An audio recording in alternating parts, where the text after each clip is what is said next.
Dako kay impact kung papa ang una maka-relationship sa Ginoo to really show them na I'm a different person. Growing up is na a Christian naman gud ka. What were the challenges nga ma-encounter nimo nga especially bitaw nga lahi ang religion sa parents? So naagi na yung mga resistance. Yeah, I'm having a hard time jud kay anak man gud ang una nga na born again. Lagi no? So by study gyud dako kay impact kung papa ang una maka-relationship sa Ginoo.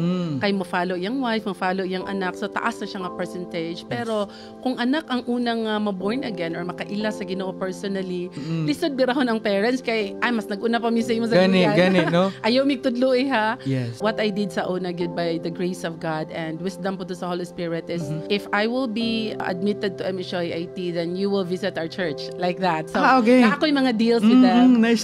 If I will have a medal, if I will be top 10, if I will be dance list, if I will be a scholar, so you visit. Na ako yung mga deals with them. Ubani ko ninyo sa church na or tay kay reward po ninyo sa kuha. And then later on, dira sila nagsugod. Nagpamatuod lang gid na that we are fishers of men. Yeah. And then you have the right bait. Sa imong parents, of all people, sila ang unahon dapat tungod to sa imong efforts pud no nga to do good. Exactly. To really show them na I'm a different person kay maldita kay ko magtubag-tubag og parents.